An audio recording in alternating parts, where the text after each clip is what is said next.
제17장.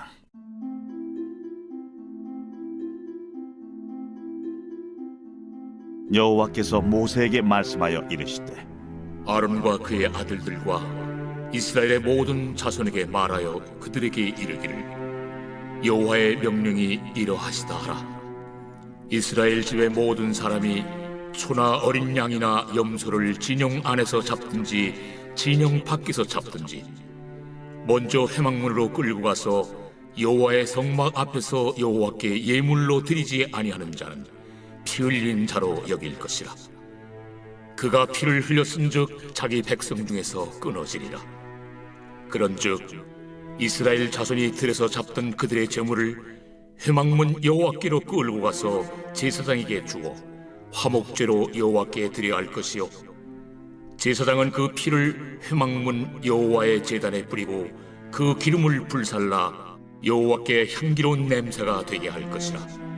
그들은 전에 음란하게 섬기던 순놈소에게 다시 제사하지 말 것이니라. 이는 그들이 대대로 지킬 영원한 규례니라. 너는 또 그들에게 이르라. 이스라엘 집 사람이나 혹은 그들 중에 거류하는 거류민이 번제나 제물을 드리되 회막문으로 가져다가 여호와께 드리지 아니하면 그는 백성 중에서 끊어지리라. 이스라엘 집 사람이나 그들 중에 거류하는 거류민 중에 무슨 피든지 먹는 자가 있으면 내가 그 피를 먹는 그 사람에게는 내 얼굴을 대하여 그를 백성 중에서 끊으리니 육체의 생명은 피에 있으리라. 내가 이 피를 너에게 주어 제단에 뿌려 너희의 생명을 위하여 속죄하게 하였나니 생명이 피에 있으므로 피가 죄를 속하느니라. 그러므로 내가 이스라엘 자손에게 말하기를, 너희 중에 아무도 피를 먹지 말며 너희 중에 거류하는 거류민이라도 피를 먹지 말라 하였나니, 모든 이스라엘 자손이나 그들 중에 거류하는 거류민이 먹을 만한 짐승이나 새를 사냥하여 잡거든 그것의 피를 흘리고 흙으로 덮을지니라. 모든 생물은 그 피가 생명과 일체라. 그러므로 내가 이스라엘 자손에게 이르기를, 너희는 어떤 육체의 피든지 먹지 말라 하였나니 모든 육체의 생명은 그것의 피인즉 그 피를 먹는 모든 자는 끊어지리라. 또 스스로 죽은 것이나 들짐승에게 찢겨 죽은 것을 먹은 모든 자는 본토인이거나 거류민이거나 그의 옷을 빨고 물로 몸을 씻을 것이며 저녁까지 부정하고 그 후에는 정하려니와, 그가 빨지 아니하거나 그의 몸을 물로 씻지 아니하면 그가 죄를 담당하리라.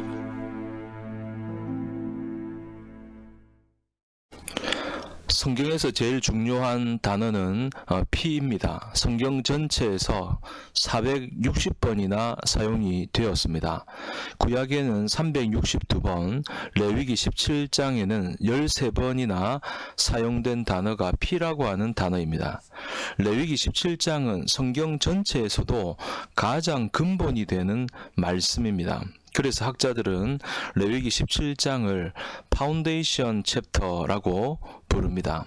그리고 어떤 사람들은 레위기 17장을 구약 속에 있는 신약이라고 말을 했습니다.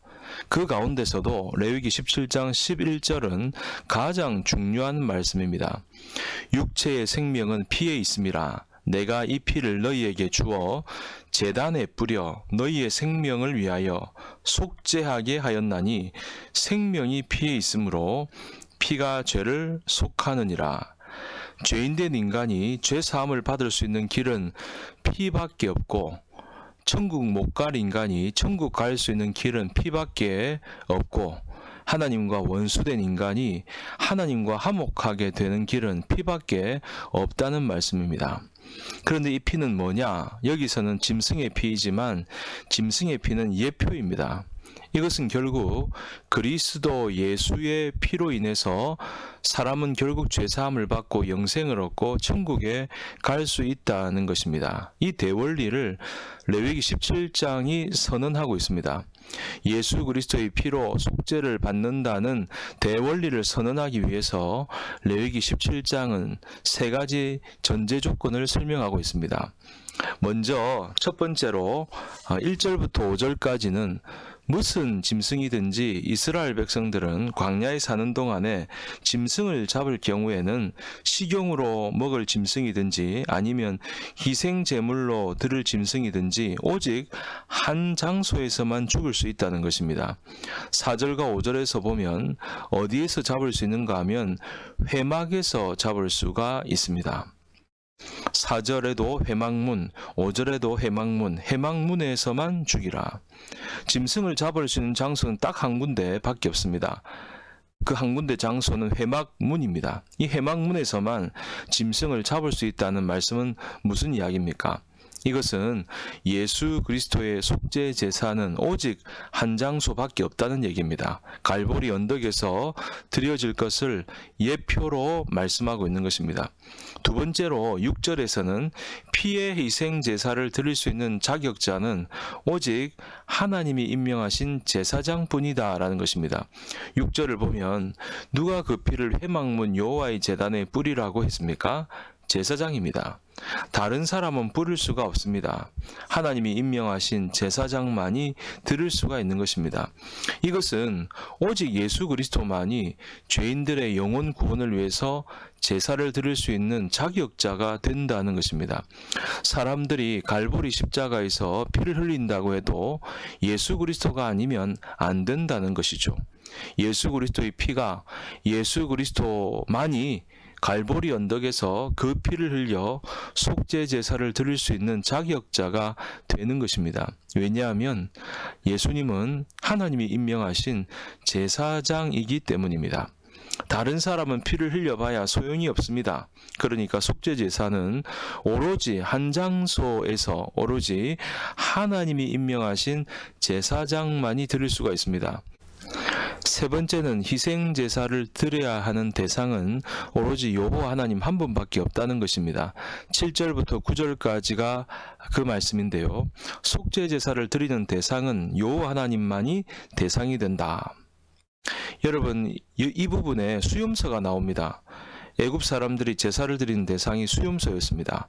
수염소에게 드리는 제사는 올바른 제사가 아니다라는 것입니다. 애굽 사람들은 수염소에게 제사를 드릴 때 음란히 드린다고 했습니다. 그러니까 창기를 동원해서 음란하게 하면서 그것을 제사라고 한 것입니다. 그러니 수염소에게 드리는 제사는 음란한 제사인 것입니다. 이스라엘 백성들은 수염소에게 음란하게 제사를 드리면 안 되고 오로지 여호와 하나님에게 제사를 드려야 하는 것입니다. 사도 바울도 무슨 말을 했는가 하니까 이방인들에게 제사를 하는 것은 귀신에게 하는 것이다.